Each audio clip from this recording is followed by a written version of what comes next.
In today's episode, we'll have Jim Cermak back on, continuing the journey on his trade show success roadmap, finishing up those 4 last steps right after this.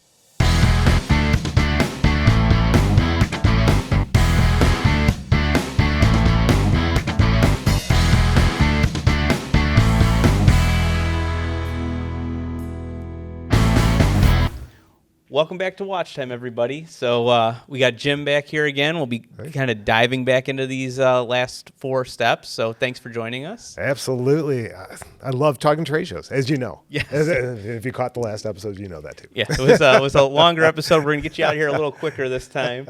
But hopefully you found a lot of value in that. I did. I just think, I know, anything like this, anything you're passionate about, marketing, sales, helping companies succeed, I get passionate about it. I can talk at length about video and digital marketing for video and all that. So definitely understand. So why don't we jump in? Let's go to number 5. We left off at designing the attendee journey, number 4 last time. We closed all that out. So what's number 5? So number 5 is training your staff for success. So the way I look at it, and I've worked with so many shows where you have these guys and girls who are trade show experts. They've worked so many shows. They're in sales, and they're just horrible at shows. They're just awful at working shows. They don't know how to work a show. They stand there on their phone. They don't engage with people. So it's training your staff really, really how to work a show. And that starts back at, here's everything about the show. Everything we talked in step 1 about researching the show. Share that with your team. Here's who's going to be at the show. Here's the level of people that are going to be at the show. Here's some of the key customers that we know are going to be here. So share that kind of stuff. Now, here's our goals. Here's what we're trying to accomplish here. Here's the different goals. Here's what we're trying to do. Maybe you have a multi-day show. So, hey, day 1, we're trying to hit 20 qualified leads because our goal is over this 3 days is 60. So let's break this up into chunks. So sharing all your goals and metrics with them. Sharing, about the booth, all the different aspects of the booth, and then the attendee journey. Make sure they are on point with here's what we're doing to bring people in. Here's the questions we're asking. Here's step 2. Once we get them in, here's how we're going to capture their information. Maybe we've got an iPad preloaded with questions we're going to lead people through. Maybe you've got a kiosk. Maybe you've got pencil, paper. It doesn't matter. Maybe you're scanning a badge. Whatever it is to get them started into the attendee journey and getting them through that. So that's what we're going to be training everybody, so they all understand what to do. And of course, they need to understand. Okay, we're wearing the blue polos the first day. We're wearing the other polos the second day. Whatever it is, make sure that they are on point with that. Make sure that everyone looks good. Make sure they understand when we need to be here. They shouldn't be walking in when the show floor opens. They should be there early and prepped, ready to go. And that they understand that they're not supposed to be on their, some booth etiquette. Don't be on your phone during the show hours.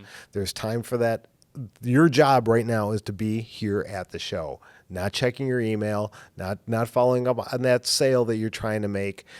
You're here at the show to work the show, to engage with these people and whatever other goals that you have for them. So you need to go through this and make sure, even those people that are those crusty veterans that they don't want to talk to you and they don't want to hear your spiel, make sure everyone, if this is your job, if this is your company and your business, it's worth the time to train the people the right way. I think this is important because if you think about number 4, designing the attendee journey, training your staff for success. I mean, number 5, these people are they're the guide to the attendee journey. They're the one who's taking them on this journey. Exactly. So I think this is such a huge thing. And I honestly think too, let me know your thoughts on this, but I feel like part of this is also identifying with your staff, like for any company, there are certain people in the company that should not be customer facing because they're not salespeople. Right. There are certain people in the company that shouldn't be doing the work because they don't understand the technician role. So I think this is one of those things too, where I think people that are watching this, you need to really think about the people you have staffing your booth, and you shouldn't just be probably taking everybody from your team and throwing them in there. You should say, well, who's really good? And is it wrong to say, if you're well, we really need 3 people, but only 2 of them are good at this, maybe you need to find somebody else that can be good at it, that can be trained, that can come in just for that event. Yeah, absolutely. It's a great point because we all have different skills. You have some people that are extroverts, some people that are introverts. Some people that are scared to interact with people because they don't want to appear salesy and they're afraid of rejection and all that. Okay, maybe they're there, but maybe they're your lead engineer and they can answer all the technical questions that nobody else knows. So they get asked anything they get asked, they can answer it. So maybe that's why you want them there to do demos, to answer those technical questions. Fantastic. That's their role. Don't force them to be out in front. Have them playing their role. Maybe they have some other things that they're also going to be doing. And maybe if you're a smaller company and you don't have a big staff, maybe you have two people that work for your company, or maybe you're a solopreneur. It doesn't matter. Maybe you hire somebody or you ask somebody to help you work the booth. They have these wonderful people called brand ambassadors that you can hire them. You get them one of your shirts so they look like they're working for your company. You give them the script, and that their whole job is just to bring people in. And maybe you're the business owner, but you're not very comfortable at talking to people and bringing them in. Maybe that's where you hire someone to come in and just engage those people, and they can hand them over to you as part of that journey. So yeah, great point there. No, that's great advice. I didn't even think about that with hiring a brand ambassador. That's good. It's a great idea. Like, bring somebody in, like, and even like you were saying, like having the technician there, like that's very valuable. Absolutely. I mean, there's some big companies out there that exclusively use brand ambassadors. Don't want to name the name of the company, but a very large luxury car brand. You go to these big auto shows, and the people that work in their booth do not work for the company. They are trained people. Their whole job is to capture your information, lead you through that attendee journey, and get you on your way. That's what they are trained to do. And I remember having actually someone from one of the local dealerships in the booth. They didn't know anywhere near the product knowledge as one of these brand ambassadors, which blew me away. Yeah. So they don't feel like, oh, this is a lesser person that you're bringing in. No, that's their job. Their job is to work these kind of events and bring people in and engage. So yeah, definitely check those out. I've had a couple of interviews and podcast episodes with brand ambassador companies talking about this and when you should try one and how they vet their people and all that good stuff. So it's good stuff. I will say, like, just off of that, like, this is just for people that are watching, listening. If you do go to a trade show, not as an exhibitor, but as an attendee, and you're thinking, like, I'm going to go and I'm going to network and pass out business cards, like, to these people that are exhibiting, like, this is one good thing to think about, is that you may not actually be talking to somebody from the company. So that's just worth mentioning if you're watching this and you're like, well, I'm not going to be at a trade show. I'm not going to be exhibiting, but I might go and try and sell. You might be talking to a brand ambassador. Absolutely. Oh, and just a word of caution for anyone that does that, and you're going and say, well, I don't want to invest in a booth, but I'm just going to go there and I'm gonna pitch and I'm going to try and sell that way and be like an exhibitor without an exhibit. They don't look too kindly on people like that. So I've had people get kicked out. Not me personally, people get kicked out, but I've known people that have gotten kicked out of shows because they were just there to sell, and that is not a good look. Not a good look at all. All right. Okay, so now number 6. This is the one that I was most excited about talking about in the last episode. Awesome. Market to drive traffic.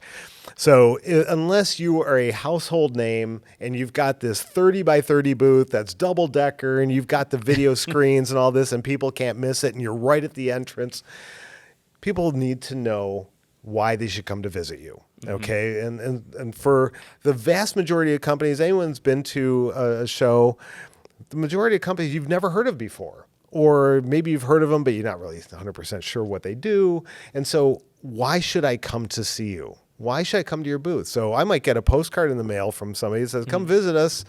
And they don't tell me why. Okay. Just because you're at a show doesn't mean I'm going to seek you out. There's got to be a reason. So, and whatever marketing you're doing, whether that's your social media posts, whether that is you're sending out direct mail, whether that is getting banner ads on the show website, or whatever kind of marketing you're doing, give people a reason why they should come to you. Maybe you're launching a new product, you're launching a new service, you're doing some amazing demos, you're going to have a celebrity in a booth doing a book signing, you're doing a meet and greet, you're doing whatever it is, you're doing something special.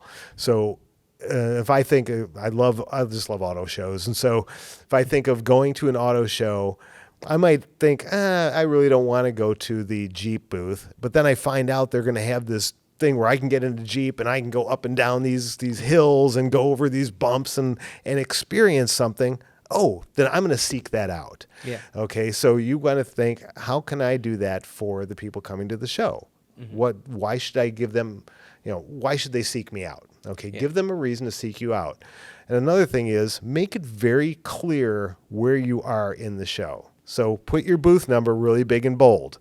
And if you're in the back corner, then you need to tell people, we're in the back corner. Come see us. Or maybe you're doing a great giveaway, whatever it is. But you want to make sure you give people a reason why and tell them where you are. And if it's multiple halls, if it's a really big show, tell them, give very specific information where you're at. So you want to drive traffic. That's why. No, that's great advice. I mean, that just goes back to like marketing in general. Like you got to tell people what to do. Like you have to give them a good call to action, and it's got to be worth their time. Like I know we were talking earlier, this whole like come say hi. Like that's not like what are you doing with that? Right. I do like the idea of like promoting a product launch. I think is great. If you're a service-based business, for example, maybe you don't have a new product or service line coming out, but I like doing a giveaway. Or maybe even if there's what's your thoughts on like maybe having an industry expert? Like if there's somebody that's maybe an expert in your industry, you can team up with them. They could be at your booth. Maybe it's you.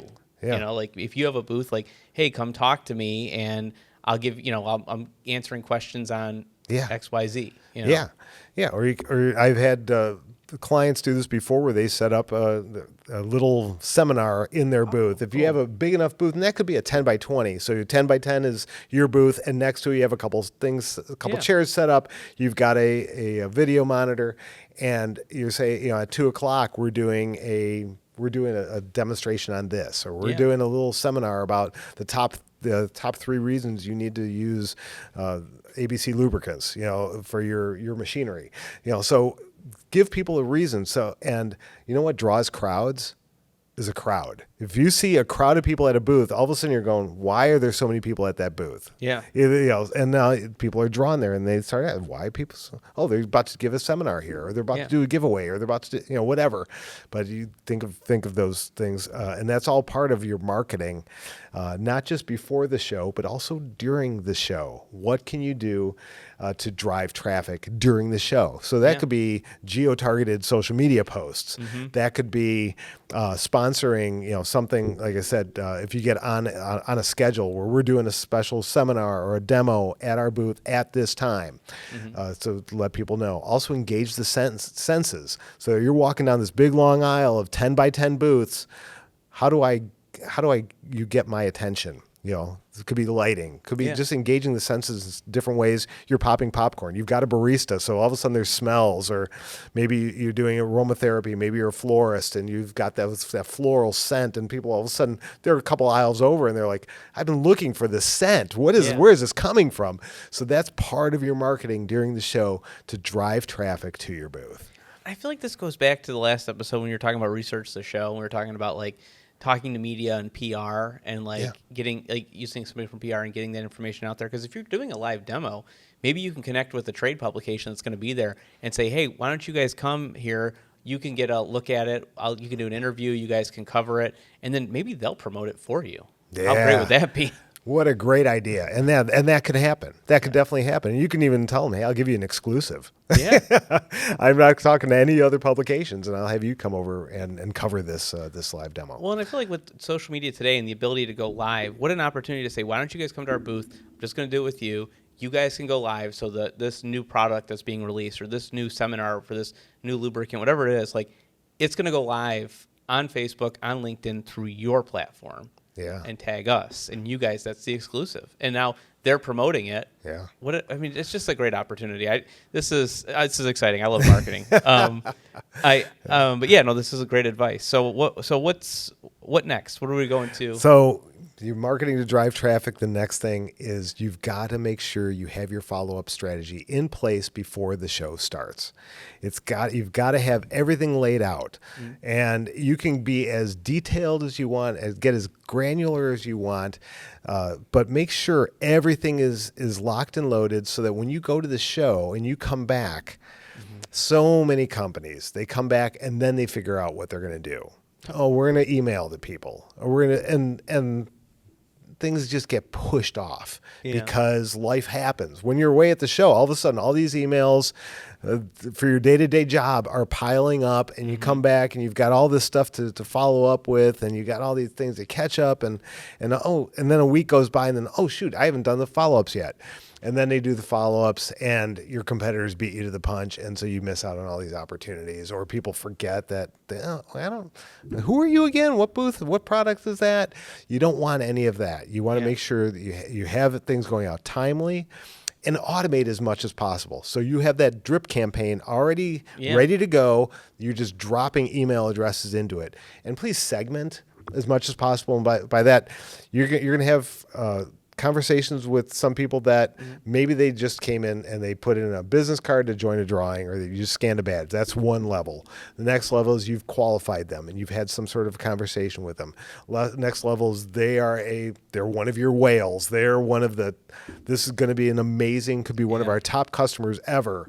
You want to follow up with them differently, each one differently. So have them going down a different path, have different messaging that is appropriate to the conversation you had or the interaction you had with your booth. But again, have that automated so you have all the group one people get this email list, and make sure you don't stop at one email. Okay, because how many times do we just delete emails or it goes to our spam folder? Make sure you're following up and you have a couple, and then get on the phone if you need to. Yeah, no, that's great advice. I just want to add to that email, like that book that I mentioned, Fanatical Prospecting. He talks about cold emails, and he says that in the book, it's like 5 to 10. It takes 5 to 10 touches to engage a warm lead, and it takes anywhere from 10 to 20 touches to engage a cold lead, just to get them to respond. So, like to your point, having that multiple email sequence, and I feel like that has to be planned ahead of time, because I mean, I don't know about other companies out there. I know about us and how we do things, and I know about our customers when we have to get scripts approved. A lot of times it's like, first you have to, what ends up happening is like, first you have to input, at least for us, everyone has to be input into the CRM if they're not in there already.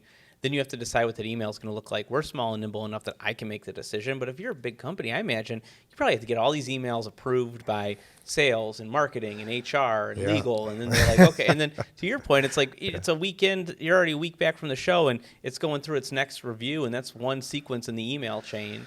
So if you have all that set, that makes sense, because you can come back and maybe even while you're at the show, you could, for me, whenever I go to a show and we're doing work for customers, like we go and get dinner, but after we get dinner, I go back to the room, I do work. You know, like I'm inputting, I'm transferring footage, or maybe we're cutting something together. So I feel like there's nothing to be, I mean, if once we go to a show, what I would do personally is I would enter those people in the CRM that night after you eat dinner. You know, this way, to your point, you're ready to go. You get back, messaging is set, they're already in there. Day after the trade show ends, boom, all of a sudden there's an email sequence. That's perfect. Yeah. I've even had some people, and I've had some discussions about whether this is a good thing or not, but sending that first point of follow-up, whether it's an email or a social, a message on LinkedIn or whatever, hey, it was great meeting you today at the show. Yeah. Looking forward to talking to you next week. Just that quick connection right away. You're not trying to do the follow-up right then. Because I've gotten those the same day. It's like, oh, here's what we talked about. I was like, I'm still at the show. I've got a whole another day or 2 days, and I'm traveling home. Yeah. I don't want to look at this yet. And now all of a sudden, they may never email me again, and now it's lost. It's gone forever. So make sure it's timely, that it's appropriate, and the messaging is appropriate as well. What's your thought on, like, for some of those people that are like maybe those big prospects you want to engage, or people that are like maybe hotter, like a hotter lead where it's like it seemed like they're kind of ready, they're in that buying window, even doing like maybe like a postcard follow up, or like an actual like handwritten note follow up from the show? That's awesome. I love that, because that breaks through the clutter. Okay. Not many people get handwritten notes anymore. Doing that, I know it's old school, but it works. It works because people, like I said, just don't get that. And so that's a great way to connect one more time. Something we mentioned in our last episode was starting that follow-up right there at the booth. So setting those expectations, whether that is scheduling, and something that I don't think it was in the episode, but we talked about was, having a QR code that leads right to a Calendly account or your calendar where they can go in and they could schedule their own follow-up. Yeah. And how powerful is that if they're scheduling their own follow-up, and that way you've got something that they have taken part in that makes that even more solid, that follow-up. No, I think that's great advice. I think just having a strategy in general, follow-up strategy, like you're saying, like just even knowing where you're going and having it ready to implement, because I mean, I've been to, not in the exhibitor side, but just on the attendee side, where I've gone to trade shows and working with clients, and I'll pick up business cards for prospects. I'm like, oh, like that's a cool company. I should reach out to them. And, and maybe I'll meet that person, but then I come back and I have a handful of business cards, and I didn't even think about it as like somebody who's at the show working, as like, well, how would I reach out to these exhibitors to try and talk to them, or if I got a chance to meet somebody?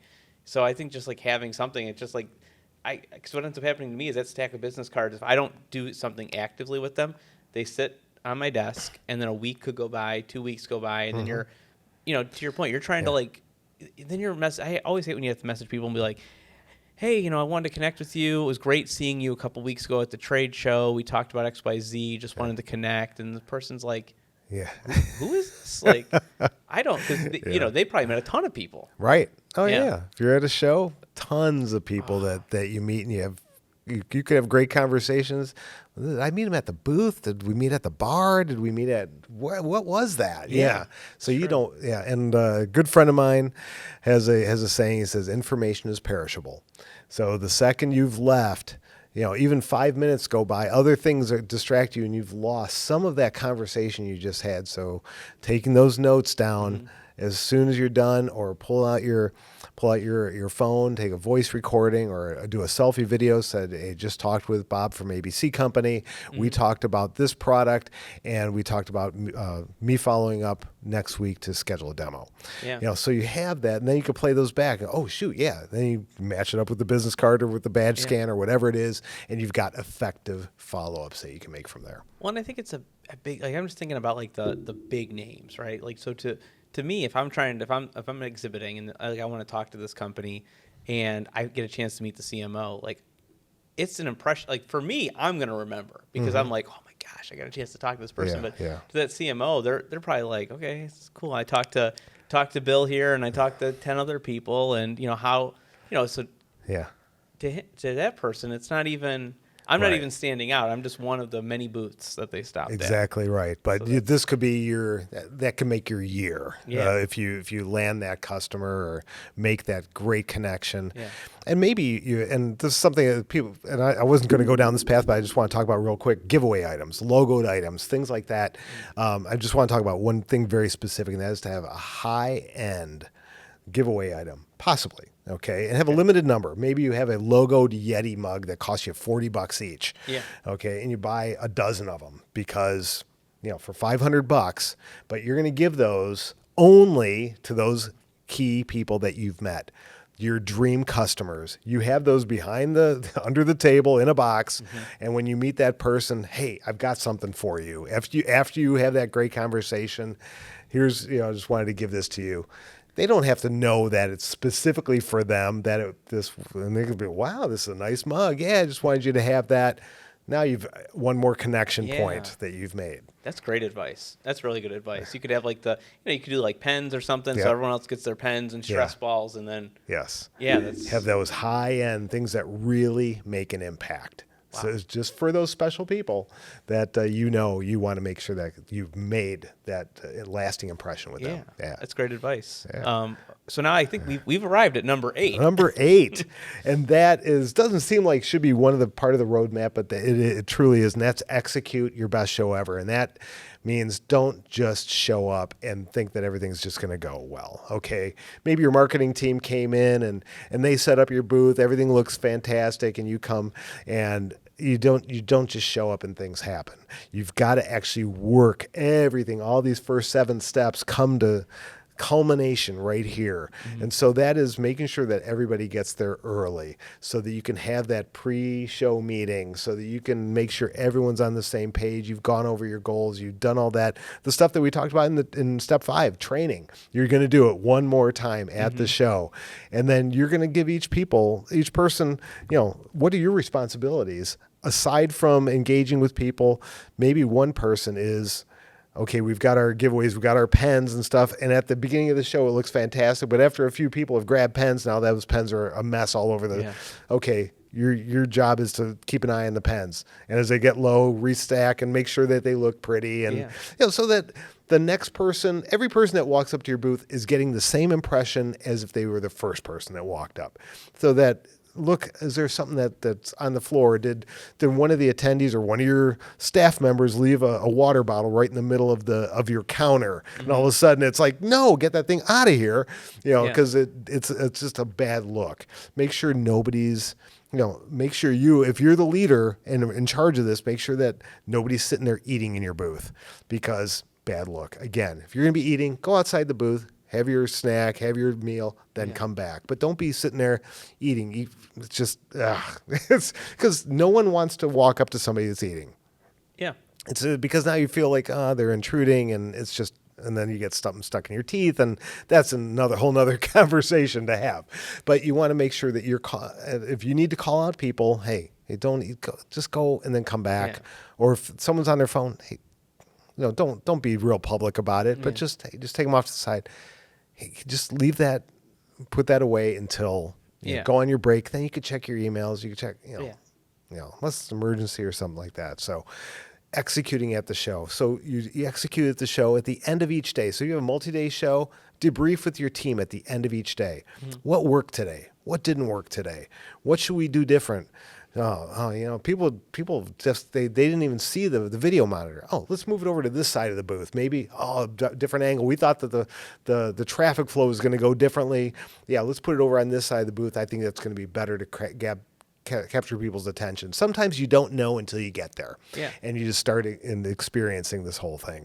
So debrief with your team at the end of each day, and especially at the end of the show, and really get a good report on what went well, what didn't. Should we do the show again? Mm-hmm. Okay, if we do, what should we do differently, and what can we learn for the next show? Capture all that data, all that information as soon as you can. Again, data and information is perishable. It just goes away. People forget what happened. So, and again, if you have a multi-day show, do this at the end of each day, because if you wait till the end of the show, that last day may have been a complete bust, but the first couple days may have been solid, and you just remember that last day. So that kind of sours your taste.